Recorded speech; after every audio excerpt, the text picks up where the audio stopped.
Here we go with Craig Lowndes again. He's still out in front, but he's got the red Holden Commodore with the #1 on it right behind him. You should see him come over the top of the hill there. Looks like a pretty good gap, in fact. Was it 3.67 seconds the last time they went around, but Mark Skaife is still trying to hunt down Craig Lowndes, and the fans have gone absolutely berserk every time they come past the start-finish line. What a battle, Lowndes versus Skaife.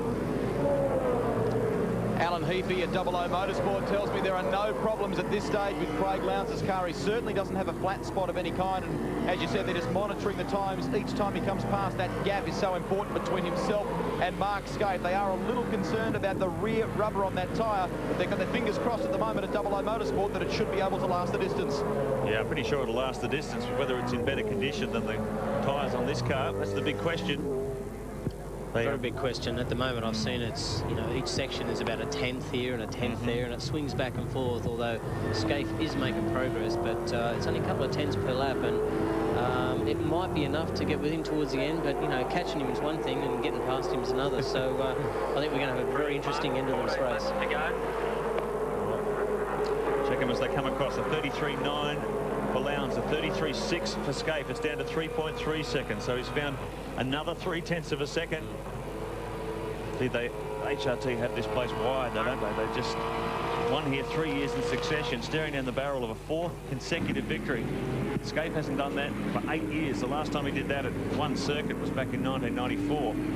Yeah, the one thing about, you know, the HRT cars and Skaife in particular is that their cars obviously are quick, but they seem to look after the tyres, and that's what the whole pit lane is scratching their head about. How do we fix that, and how do we do the same as them? And yeah, they're certainly setting the pace, and they are the trendsetters as such, but we're all trying to work out how to do that as well. And I think that, you know, Lowndes has obviously got the ability, and the car's probably got the ability, but looking after the tyres, I've got my doubts on it, and I think that we will see Skaife catch, but as I said, catch him is one thing, but getting him around is going to be another, and I think the last probably 5 laps are going to be very, very interesting.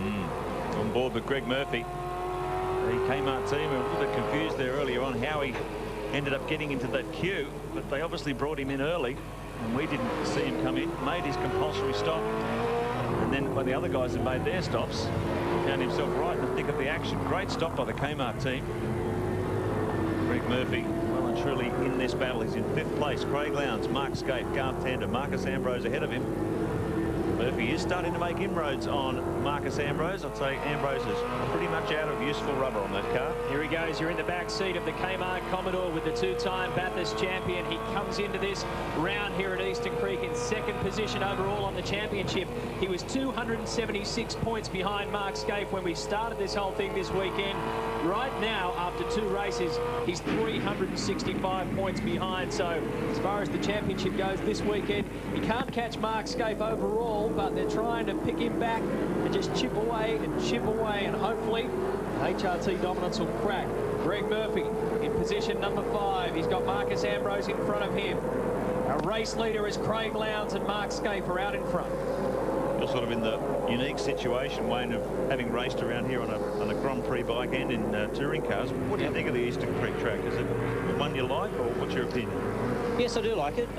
It's a good circuit. It's got a couple of this particular corner there, those sort of right lefts. I'm not a big fan of those, but some people do like them. So, you know, I've got a swing and roundabouts in there, but I like the particularly fast sections. For example, this Corporate Hill off the start and finish, coming onto the start and finish, I think is really good. So the fast sections I particularly like a lot.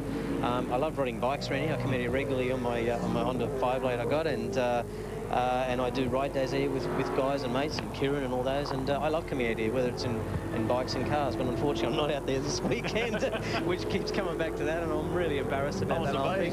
You actually said on Friday, I think it was, that's the first time I haven't qualified for anything in my whole motor racing first time, and it'll go down in my memoirs when I write the book, and I can tell you. I should have retired last year, I told you. Exactly.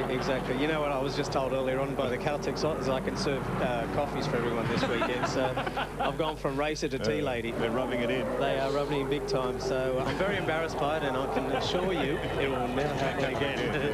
Grab us a cappuccino, can you guys? Here's Super Chief Auto Car, Stephen Ellery, as they look under the rear there. Is some sort of problem for Stephen Ellery's one of those drivers. He's in the Glenn Seaton category at the moment, isn't he? Every time he sticks his head up, it's like someone wants to knock it down and just provide another challenge for him. But they're still coming back. That's the best thing about it. They keep coming back, and when they do, they put some points on the board. There's the race score, the top 10. John Faulkner is holding on to a 10th position, but he's gone back 4 positions from the start. Look at Greg Ritter, has jumped up 20 positions from when he started this race. He's in 12th. Stephen Richards, 13th. Neil Crompton in 14th. Bernard, 15th. Richards, Bargwanna and Longhurst, 18th, and down to 20th. It's Jones and Kelly. Some hard graft going on there. This battle between Lowndes and Scaife. Really squeezing out every ounce of performances left in these cars. Scaife's taken another couple of tenths. He's down to 3 seconds behind Lowndes. It was 3.9. And progressively over the last 3 laps, he's taken 2 or 3 tenths from the Double O Motorsport Ford each lap. So you'd imagine by that that the Holden Racing Team Commodore is performing the best of these two. This is an interesting challenge here. You know, these guys here are all very good. I mean, Tander and Ambrose and Murph, and I re-rate all of these drivers as very, very talented. And it's a big challenge. They're all trying to hold a position. They're all trying to make time. They're all trying to sneak a bit of time, as you can see the brake lock up there. So this is an interesting race because, you know, I think that everyone, these 3 guys in particular, are trying to break each other. And they're not making much inroads, although Murph is starting to slowly pull an Ambrose, and I think he's still got his problem by that brake locking he's got. It's deceptive, isn't it? Because you see the cars just following around almost in single file, but in each case, in each car, these guys are driving as hard as they physically can. You know, they're looking for a 1/10 of a second or a 100th of a second for every corner, so they're braking as hard as they can and as late as they can, and trying not to lock a brake. They're trying to keep a clean line so you don't slide too much and it doesn't burn the tyres out. I mean, these guys here are equally the same. There's my teammate in front there, David Besnard. Whoop, and he's just locked a wheel and gone wide. Although he's going to fight back, Jason Richards. This is going to... Oh, no, I think he's hung on to it. I thought it was going to end in tears there. Richards has lost 2 spots, has he? Jason Bargwanna has taken advantage of that as well. They go side by side over the hill, down into turn 4. Yeah, Tony Longhurst wants a sniff of that as well, and he'll get it.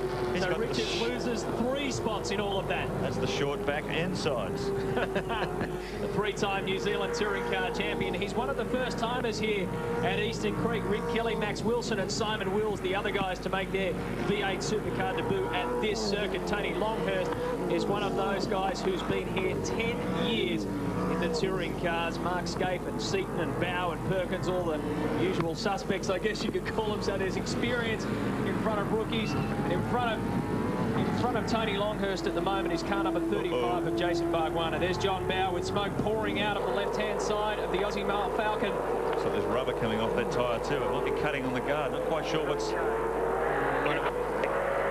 Possibly had a touch or something. It's difficult to know, although it seemed to have cleared. It could be rubber because if it's happening in the corner, that means the tyres moving across the rim and rubbing on the guard or something, or it might be from the exhaust. It's difficult to know. Yeah.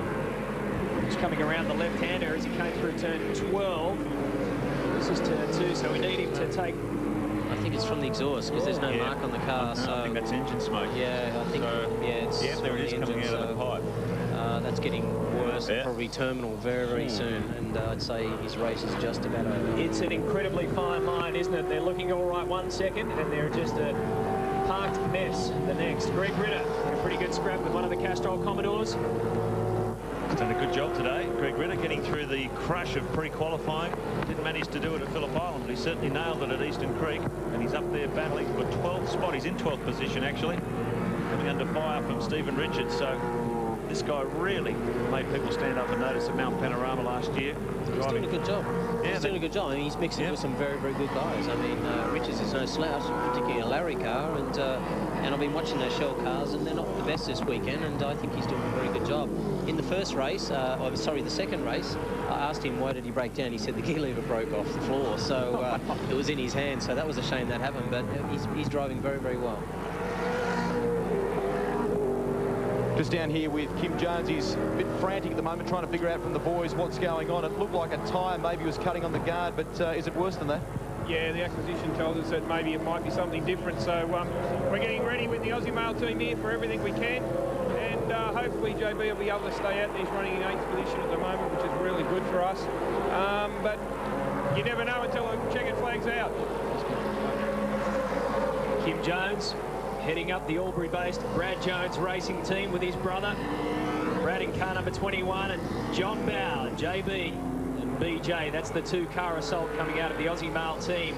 Split time between first and second, 2.19, so it's getting close, it's getting tight, and it's getting towards the end of the race. Lap 31 of 39, Lowndes versus Scape at the front of the field. Tander is in third position, but just take a look how much road is in between that car there and the next car of Garth Tander. Just been looking at the lap times, just generally around a second slower than we saw in the first race today. So everyone just trying to make these tyres last and get maximum speed out of them. There's points on offer here, and as we mentioned before, there's a change in the regulations. The top 25 in the point score will go automatically through without having a pre-qualified Darwin. 2.2. So there's the message, 2.2 seconds. Craig Lowndes is getting the message, and he can see this red Commodore starting to get larger and larger in his rearview mirror. Yeah, I'm sure he doesn't need to be told it's 2.2. Shut up. He can see it in the mirrors, big and proper in all three of them. There's the comparison. Lowndes and Scape the last 5 laps. And that's where Scape's doing the damage, just chipping away 1 or 2 tenths a second a lap. Closing in on the back of the green-eyed monster. Yeah, that Ford's looking good still, but I mean, as I said, Scape might be catching, but getting around him is another issue. And Craig's doing a wonderful job, and it's actually great to see a Ford winning. I mean, you know, the dominance of this car in particular. Oh, you can see how hard he's pushing there. He dropped the wheel over the edge of the white line. He's trying hard. He's using every bit of road and even a little bit more as well. But it's really good to see, you know, because this HRT car's had such dominance over the start of this season, and you know, we want to see Ford's out winning, and he's trying hard. You can see how hard he's sliding up off the corner, and I hope he doesn't do that too much because it's going to burn the rear tyres up, and the lap times will drop consistently then. Board with Lowndes, pretty busy at the steering wheel. Well, if you're a Ford fan, I'm going to give you plenty of warning to be part of the Ford flag competition this year for Bathurst. The Bob Jane T-Marts 1000, October 10 to 13. Competition's been running for quite a few years, but get a Ford flag, get yourself a Ford flag and get up to Mount Panorama and be part of that competition. We'll give you details as the championship rolls on. You're on board with Mark Scape now as he comes across. 1.8 seconds, Matty. He's taken another 2 tenths from Lowndes, a 134.16. Oh, he's off. Lowndes is gone. Well, you can see how hard he was pushing. Yeah, he was trying hard and he's overcooked it. Holden fans have gone mad. They've erupted in the grandstand. You know, that's what happens when Scape puts pressure on him like that. He knew he was coming, and I'm not sure exactly what happened, but I'm sure. Okay, thank you as well. You have sorry about that. Approximately a 4-second gap back to Tander. Press on. There's Craig's wife Natalie watching on nervously in pit lane.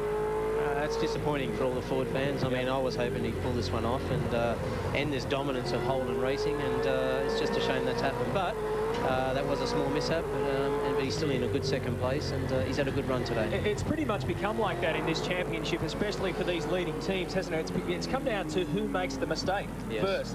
It's a matter of, does Mark Scape make a mistake like he did at Phillip Island with a wheel nut loose? And now you get one mistake and that can make the difference. This is the replay of Craig Lowndes coming into turn 2. Overcommitted, no grip. He didn't lock a wheel. It looked like he's just got in there too hot. It's turned and hasn't turned. He's gone straight on, and it's cost him big time. And unfortunately, he's back to second, but it's still an outstanding drive, and it looks like they're getting their car on the pace a lot better now. So. Ingle's about to go out on the circuit in front of you. Just be careful, mate, as he's coming around. He'll probably give you a better room. That's Jeff Gregg talking to Mark Scape as they come across for another lap. Mark Scape has now got his lead back in race 3. Craig Lowndes slips back to second position. Garth Tander still hanging in there for third. Ambrose, Murphy, Kelly, Bryant and Bow make up your top 8. Paul Radisich and Cameron McConville climbs into the top 10. Greg Ritter doing well for the Shell team at 11. Stephen Richards, Neil Crompton, Bart Weiner, David Bernard, Tony Longhurst in the better electrical Ford. Can Mark Scape hold on? Can Craig Lowndes track him down? We'll find out as the V8 Supercar Championship continues.